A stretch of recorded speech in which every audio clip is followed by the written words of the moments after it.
오늘 출근길 인터뷰는 통합진보당 이정희 대선 후보에게 대선 출마에 대한 생각을 들어봅니다. 박진영 기자가 직접 만나러 갔습니다. 박진영 기자. 출근길 인터뷰 시간입니다. 오늘 이 시간에는 통합진보당의 대선 후보로 선출이 된 이정희 대선 후보를 만나서 직접 인터뷰를 나눠보겠습니다. 네, 후보님 나오시네요. 안녕하세요. 안녕하세요. 네, 뉴스와이 박진영 기자입니다. 네, 반갑습니다. 네, 이번에 대선 후보로 선출이 되셨습니다. 네. 어떤 각오를 먼저 좀 얘기를 해주시죠. 이번 대통령 선거에서 우리 속 답답해서 지금까지 살아오셨던 우리 서민들, 노동자들, 농어민들 말씀 속 시원하게 하려고 열심히 찾아뵙고 또 말씀드리고 있습니다. 이번에 한번 이제는 우리가 좀 힘 좀 키워서 노동조합도 좀 만들고 그리고 농민들도 농산물 값 좀 결정할 수 있고 이렇게 한번 좀 바꿔보자 하고 말씀드리고 있습니다. 네. 아무래도 이제 대선 같은 경우엔 유력 후보 위주로 좀 돌아가게 되다 보니까 네. 아무래도 세 명의 후보에 좀 스포트라이트를 가게 됩니다. 조금 소외된 느낌도 받으실 것 같은데.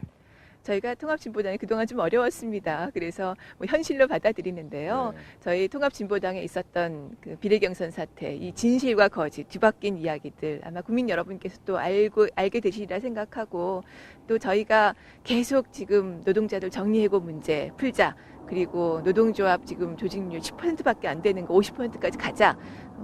농민들이 지금 쌀값도 제대로 못 받는데 제대로 생산할 수 있게 좀 하자. 이런 절박한 삶의 이야기들을 하고 있기 때문에요. 국민들께서 저희가 정말 하고자 하는 이야기들의 절실성에 함께 공감하실 거라고 생각합니다. 네. 최근에 이제 여러 정치 현안이 있겠지만 NLL 문제가 있었고 네. 정치정확회 문제가 있었습니다. 네. 이 두 문제에 대해서 어떻게 보고 계신지 궁금합니다. 두 개 다 진실을 똑바로 이야기하면 됩니다. 역사적 진실에 근거하면 NLL은 남북 간의 합의된 해상 경계선이 아니라는 거고 그러면 쟁점은 지금 뭐가 돼야 되냐면 그럼 해법은 뭐냐 여기로 가야 되거든요. 14선언 말고 더 좋은 해법이 있나요? 그리고 그것만큼 고차원적인 해법이 있나요? 싸우지 말고 공동으로 평화지대를 만들어서 거기서 함께 어로를 하면서 함께 번영하자는 것인데 그걸 약속하면 되는데 지금 무슨 진위 공방이니 그리고 새누리당의 노무현 전 대통령 그리고 또 문재인 후보에 대해서 공격하는 걸로 자꾸 이걸 만들고 있어서 저는 에너지 낭비라고 생각합니다. 빨리 좀 그만두고 14선언 이행 약속 그리고 공동 어로 수역을 만든 그 이행에 관련된 논의 이렇게 접어들면 좋겠다 생각하고요. 정수장학회 문제 역시 역사적 진실을 인정하면 바로 해법이 나옵니다. 이거 네. 법원이 강탈 재산이다 이렇게 인정한 거잖아요. 근데 박근혜 후보께서 그걸 지금 부인하시고 그리고 자꾸 인정 안 하시려고 하시니까 문제인 거거든요. 국가가 정식으로 사과하고 또 배상과 같은 조치를 취하면 되는 문제라고 봅니다. 네. 출정식을 할 때 한 연설에서 정치 쇄신, 요즘에 가장 유행하는 정치 네. 쇄신에 대해서는 새누리당을 어떻게 보면 몰아내는 것이다. 네. 이렇게 얘기를 했습니다. 네. 의미가 뭡니까? 안철수 후보께서 정치혁신 세 가지 말씀하셨는데 뭐 중앙당을 없애자, 뭐 국회의원 100명 줄이자, 또 무슨 말씀하셨죠? 국고보조금 없애자. 근데 폐지해야 되는 건 사실 중앙당이 아니라 정확히 말씀드려서 새누리당이에요. 그리고 줄여야 되는 건 국회의원 100석이 아니고 새누리당 의석 100석이 줄면 민생법안이 됩니다. 왜냐하면 지금 쌍용자동차 해고 노동자들은 이거 가지고 좀 국정조사 좀 해라. 현대차 비정규직 노동자들도 대법원 판결도 있었는데 현대차가 이행 안 한다. 좀 그 회사의 그 경영진 그리고 그룹 회장 좀 불러다가 국회에서 도대체 왜 그러냐고 압력도 좀 가하고 그리고 실제로 이행할 수 있도록 좀 해라 이렇게 말씀하시는데 이런 민생 관련된 논의는 지금 하나도 안 되고 지금 뭐 노무현 전 대통령 NLL 문제 가지고 무슨 현안 질의를 하니 뭐 이러시잖아요. 정말 민생 문제 가지고 현안 질의할 그 저희 준비들이 저희 통합진보당도 그렇고 야당 의원들은 해왔습니다. 근데 결국 새누리당이 안 하고 있었던 거거든요. MB학법, 언론학법, 노동관계법 누가 다 밀어붙였습니까? 한미 FTA. 그래서 정확하게 말씀드리는 것인데 새누리당이 한국 정치에서 없어져야 낡은 정치 혐오를 불러왔던 공약 뒤집기 또 민생은 안 하고 정쟁만 하는 거 이런 거 사라진다는 말씀이죠. 그래서 이걸 안 하고 중앙당 없애고 국고보조금 없애는 이런 일만 하게 되면 결국 저는 미국 정치 판 된다 이렇게 생각합니다. 엘리트들 정치하고 그리고 열심히 선거 자금 모아가지고 그거 가지고 금권 정치하고 이건 한국 정치의 미래가 아니라고 생각합니다. 제가 보기에는. 네, 그렇군요.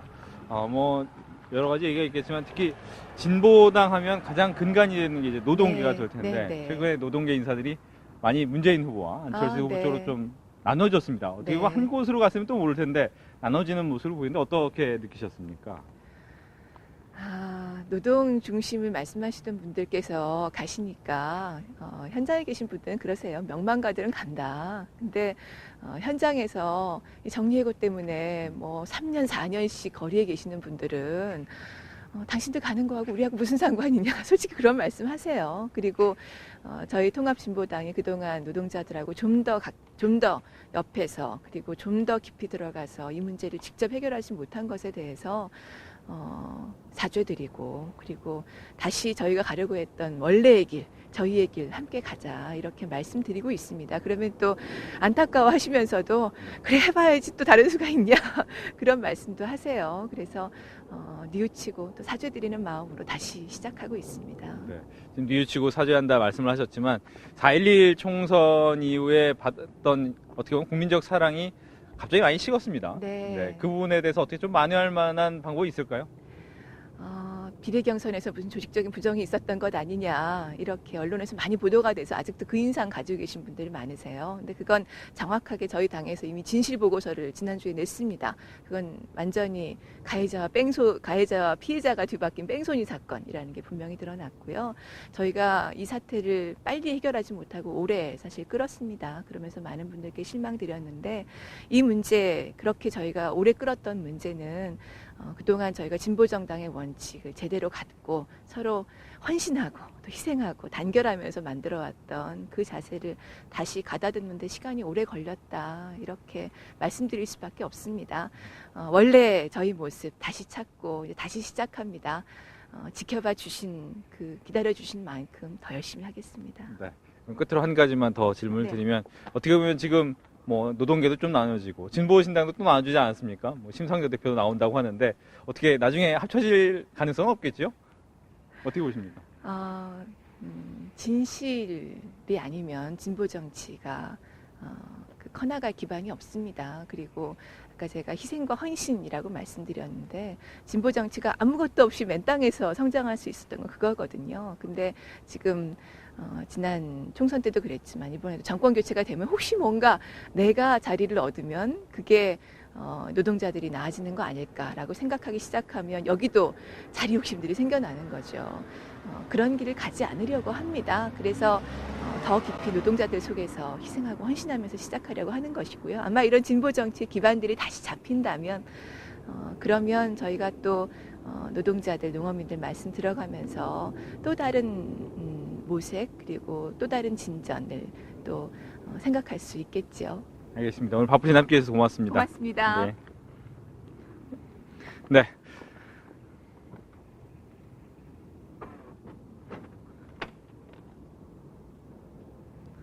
네, 오늘은 통합진보당의 대선 후보로 선출된 이정희 후보와 함께했습니다.